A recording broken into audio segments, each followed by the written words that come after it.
Independence Day from 1996. Now with Moonfall coming out just around the corner, I thought it'd be a fun time to finally go back and watch Independence Day. Now I will admit, I watched this film many times growing up, but it was the first time for me watching it in 4K and the extended edition, so that was pretty fun. So while yes, I loved it as a kid, does this movie still hold up today? I'm here to give you my quick thoughts right now.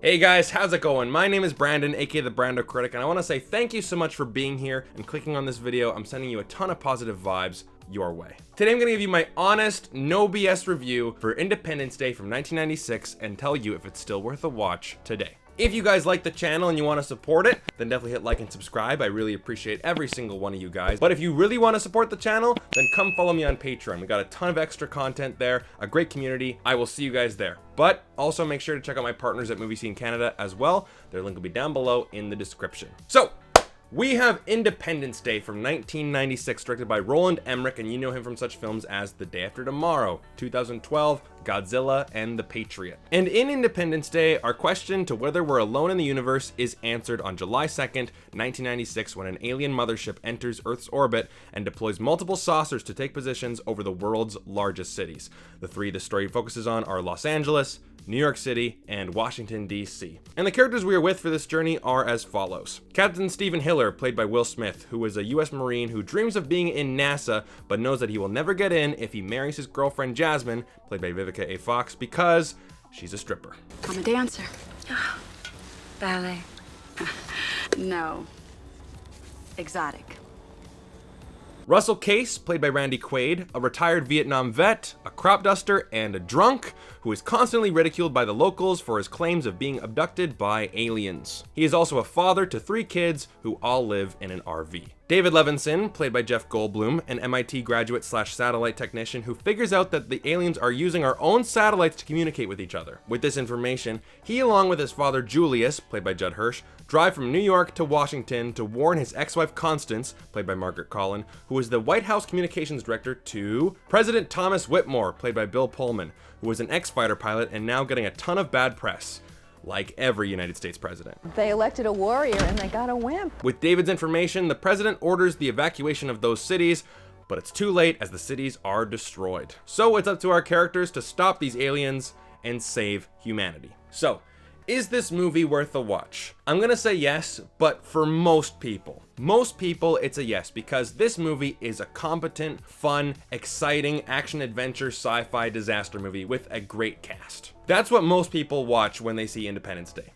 But it can be corny, it can be dumb, it can be tonally lost, and it can be overindulgent in the American hoorah patriotism. It's that type of Michael Bay Schmaltz type of patriotism. Now, from a personal standpoint, like I said earlier, I grew up loving this movie. I had it on VHS and I watched it over and over and over again. I just loved this movie. I got into the characters, the story, the destruction I thought was the coolest ever. But then again, as a teenager, I watched it again and I'm like, this movie's so dumb. Why are there so many characters? I became a bit of a film snob in my early teens. But then again, as an adult, as a 26-year-old, my thoughts are generally positive about Independence Day, but I do understand why some people don't like it, and I do see that cheesy dumb side, but overall, I like this movie. But what sucks about this movie is that every single positive attribute I can think of, there's also a really dumb moment. But let's start out with what makes this movie great. The first act. The first act is honestly just spectacular. It sets up the characters, the threat, the panic, the chaos, the intrigue, the tension, the suspense,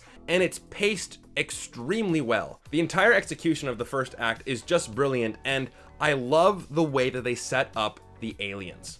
They do such a great job, and I've talked about this in other videos, but I really hate it in movies, especially in giant blockbuster action-adventure movies. I hate it when the antagonist or the opposing force doesn't feel intimidating. It doesn't feel like a threat. Unpopular opinion, that's why I could never really get into the first Avengers movie, because I never found Loki intimidating. I was thinking to myself, yeah, the Avengers can easily defeat him.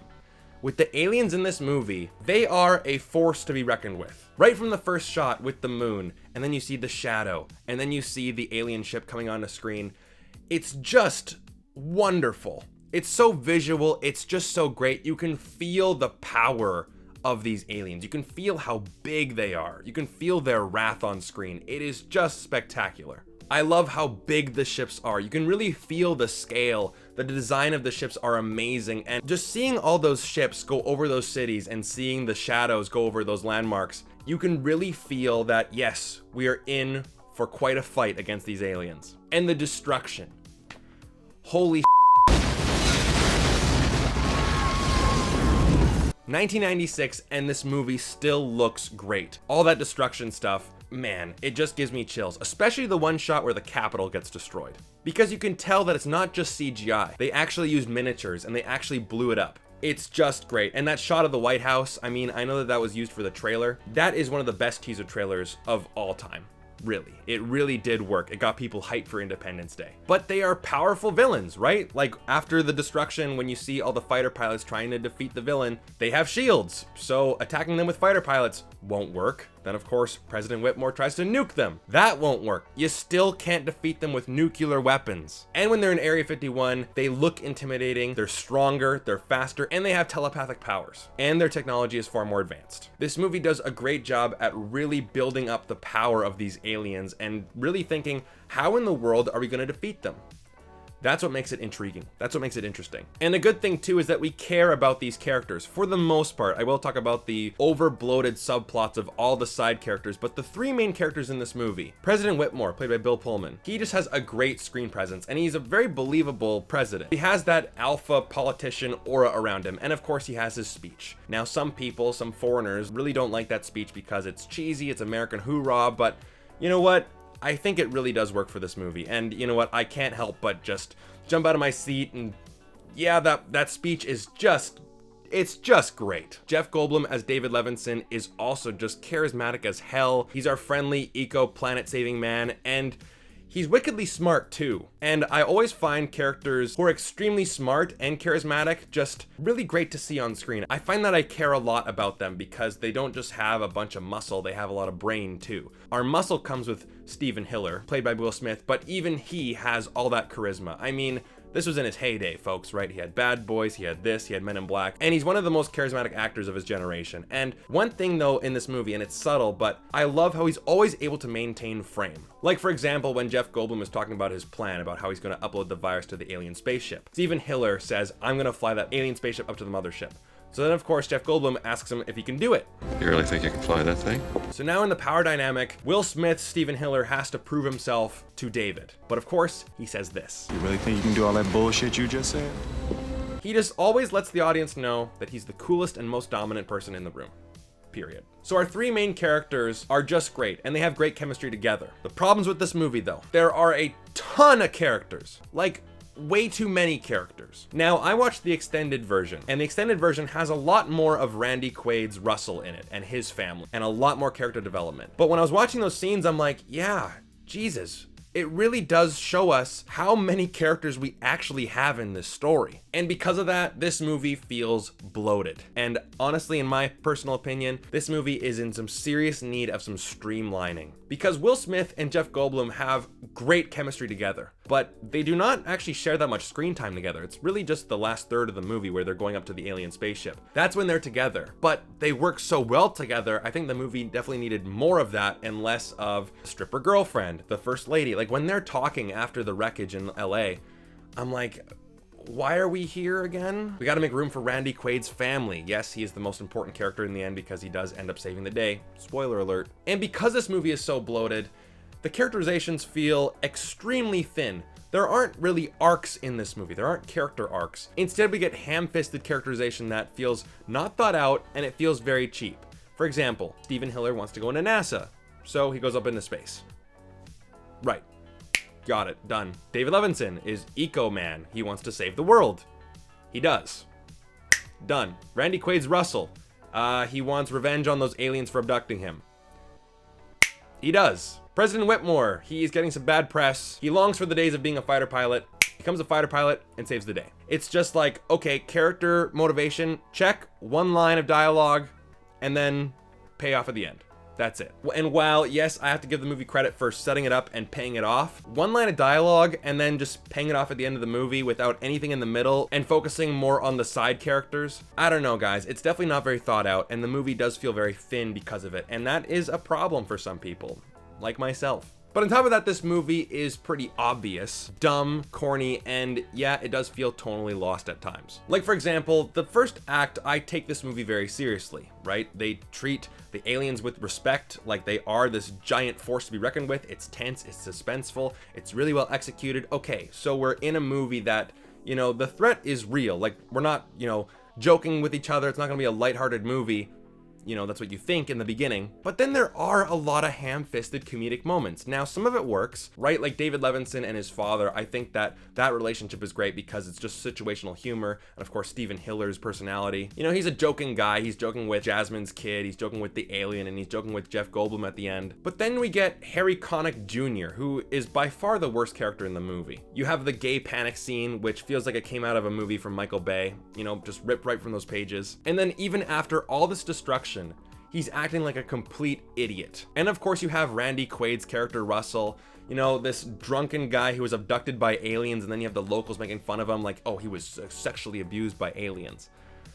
It's like, what kind of movie are we making here? What kind of jokes are we really trying to force in here? Because sometimes it feels situational. It just feels like the character's personality are just rubbing off on one another. And other times, like Harry Connick Jr.'s character and Russell, they feel very forced. And this movie is plagued with plenty of dumb moments, like the dog. Yeah. That is one of the dumbest moments in action blockbuster history. The dog. And I can tell why they had that in there, right? Like, there's no reason why that family has a dog. They wanted to have the dog in there so the dog would be saved in this giant destructive scene, and people in the audience will go, yeah, the dog was saved. I love dogs. Oh my God, Brenda, I love dogs. Oh my God, the dog was saved. Yes! It's just ridiculous. Just ridiculous. And one moment for me where I was rolling my eyes was the ham-fisted American patriotism schmaltz, the hoorah America, is on Air Force One. After all the destruction, and he's talking about longing for the days of being a fighter pilot because we knew what to do. We had our orders. And I'm like, oh boy. Oh, God. And you know what? Some people might get offended by me saying that because, you know, I guess I'm not American, so it doesn't really affect me that much, but still, I'm like, oh God. Okay, here we go. Yeah, America's gonna be the one to save the world. And of course you see like the British going like, oh, about bloody time that they're gonna do something. What do they plan to do? We're just gonna sit and wait back for America to save the world. Yeah. And there's some plot elements that, you know, fundamentally are pretty dumb. Like, for example, the aliens need to use our satellites to communicate with each other. Even though they have all this advanced technology, like Brett Spiner says. Their technology, which is, I'm sorry to say, far more advanced.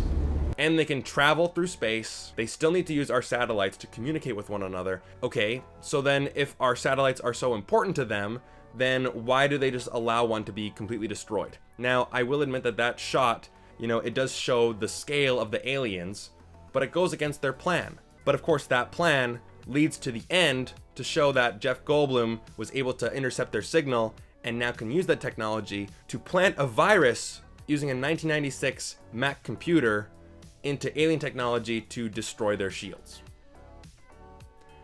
It's pretty dumb. However, even with this movie's problems, it is still very well made. It's fun, it's exciting. The cast is very likable and charismatic. David Arnold has an amazing score. It's a fun movie to watch on the big screen. This is the definition of a fun popcorn movie blockbuster. So overall, I'm giving this movie a 3 out of 5.